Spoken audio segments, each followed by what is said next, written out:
Buenas tardes a todos. Bueno, en primer lugar, agradecer al Comité Científico que haya seleccionado nuestra comunicación para estar hoy aquí. En segundo lugar, quería disculpar la ausencia de Marc Loren, que a ultimísima hora no ha podido asistir por cuestiones personales. Roberto y yo nos encargaremos de esta presentación. El trabajo que os traemos se enmarca en la asignatura de Historia, Teoría y Composición Arquitectónicas 4, que se da en quinto curso. Es una asignatura obligatoria del primer cuatrimestre y que pertenece al grado en Fundamentos de Arquitectura de la Escuela Técnica Superior de Arquitectura de la Universidad de Sevilla. Y que, bueno, como ha comentado, pertenece al área de composición arquitectónica.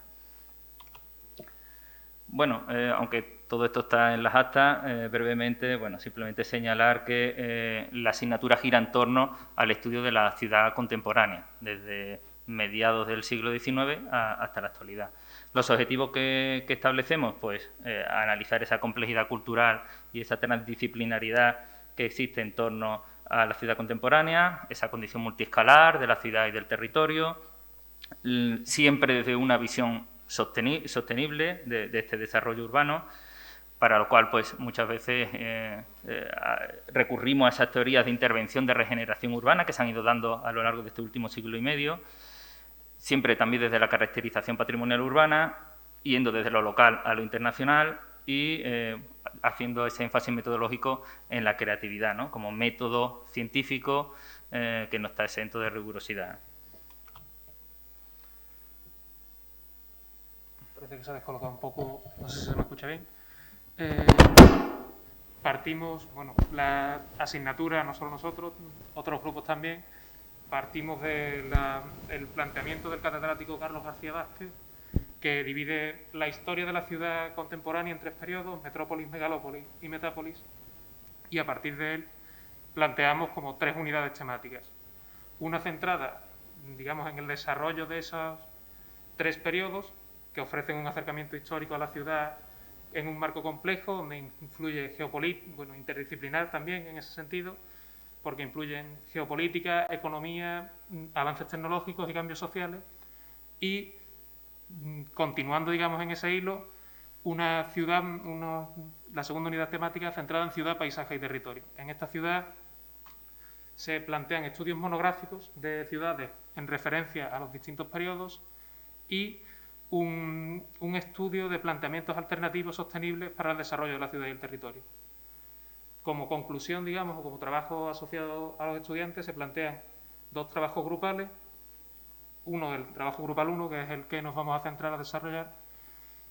trabaja en torno a libros de referencia para desarrollar después el trabajo posterior, y el otro centrado en arquitectura, sobre todo patrimonio local urbano. Normalmente trabajamos en la ciudad de Sevilla, al tener la universidad allí, que permita un contacto directo entre estudiantes y entorno. Bien, bueno, pues como conceptos metodológicos, hablar de ese diálogo simétrico al que, bueno, de alguna manera nos aboca el Plan Bolonia, en donde, bueno, cambia el rol del docente, en tanto en cuanto, pues, bueno, se sitúa más como guía de lo que ocurre en el aula, y al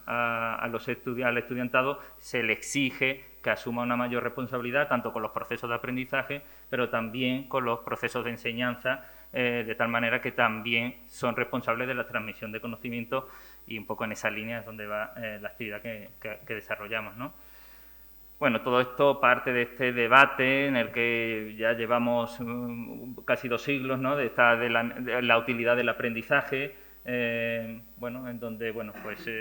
por un lado, nosotros nos centramos en el tema de la lectura como fórmula de promoción de la autonomía, y por otro lado, basándonos, por ejemplo, en la taxonomía de Bloom, que ahí se ha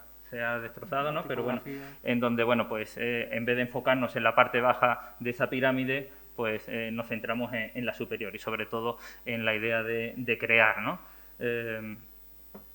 como objetivo de aprendizaje, entendiendo crear como producir un trabajo original o nuevo, en donde se diseña, se ensambla, se construye, se produce, se inventa, se desarrolla, se planifica, ¿no? Y, en cualquier caso, se establece esta necesidad de capacitar en la autonomía del estudiantado y capacitar en una actitud creativa.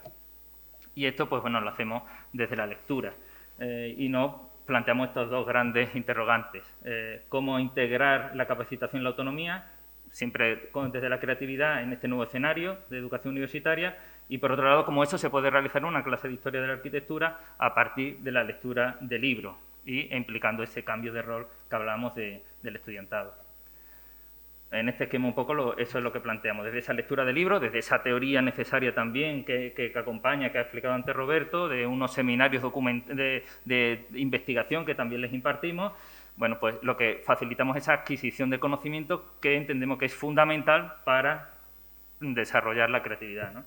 Y que se ejemplifica pues con ejercicios de gamificación, que bueno, lo que nos ayuda es a potenciar bueno, la gamificación entendida como ese empleo de mecánicas basadas en el juego en ámbitos no lúdicos, ¿no? Y bueno, pues esto nos lleva a metodologías activas y cooperativas que nos ayuda a potenciar la motivación, la concentración, el esfuerzo y la fidelización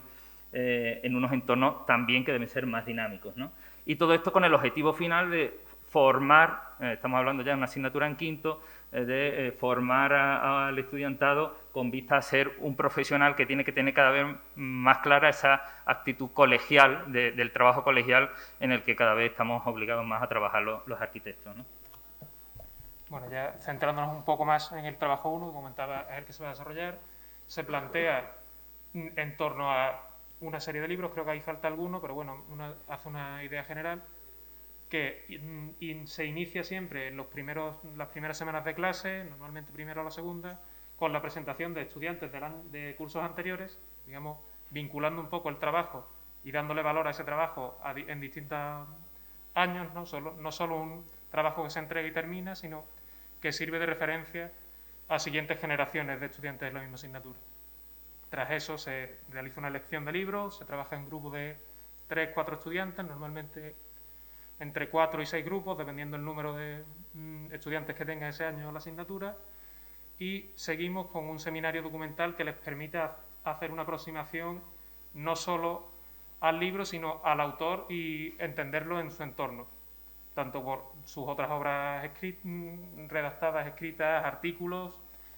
en la referencia o conexiones que tenga esa obra a nivel internacional o nacional. Y por último, un trabajo de taller que le permita desarrollar el trabajo en clase a la vez que le hacemos un seguimiento normalmente alterno, dependiendo del libro le dejamos un poco más de margen por la dificultad del libro, hay unos más sencillos, también más breves que otros. Y terminamos con una presentación que, bueno, voy a empezar, si puedes pasar, lo tomo como ejemplo, el análisis del autor que he comentado antes, partiendo de la obra tanto escrita como construida, en el caso de Rogers, ¿no? Este es el caso concreto de Ciudades para un pequeño planeta, nos sirve de referencia y siguiendo, digamos que los estudiantes suelen plantear un esquema que se centra en una puesta en común y posteriormente una actividad lúdico-creativa que suele utilizar las herramientas del arquitecto. Como digo, es un planteamiento que es totalmente abierto. Los estudiantes son los dueños del aula, como ha dicho Daniel, como invierten un poco en los papeles, ellos son los responsables de transmitir esa visión crítica del libro al resto de compañeros y los que le dan la información necesaria a sus compañeros para conocer qué consideran importante o qué críticas pueden realizar hacia el autor en un momento dado para concluir, ¿no? La entrega final incluiría tanto ese análisis y esa puesta en común como la documentación no solo del trabajo propiamente dicho, sino del proceso del trabajo, tanto de la creación, que normalmente se generan esta especie de artefactos, como podéis ver, no son realmente unas maquetas, son unos juegos, a veces no son juegos, a veces son libros, como lo llamamos artefactos, que son de nueva invención suya y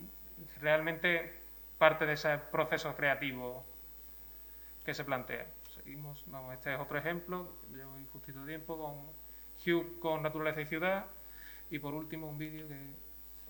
debería funcionar si le das otra vez, ¿no? Que un poco... Sí, bueno,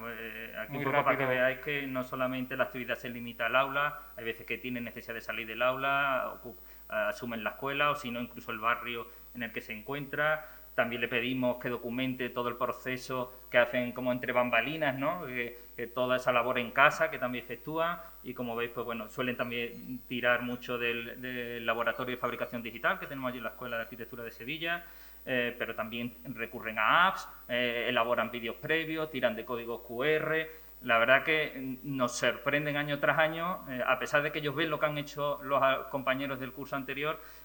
consiguen superarse y consiguen ser cada vez más imaginativos, ¿no? Y más creativos, que al final es lo que estamos hablando. Y bueno, los resultados para nosotros son muy satisfactorios, porque es verdad que ellos asumen el aula, ellos se vuelven los protagonistas, ellos se involucran, ya no es una presentación que va dirigida al profesor porque es el que me tiene que poner la nota, sino que todos tienen que estar atentos porque todos tienen que participar después de la actividad lúdica. Y por tanto, pues bueno, creemos que de esta manera conseguimos que ese conocimiento que ellos han adquirido con esa lectura de un libro, pues consigan transmitírselo al resto de los compañeros y por tanto, como digo, hacer colectivos esos procesos de enseñanza-aprendizaje.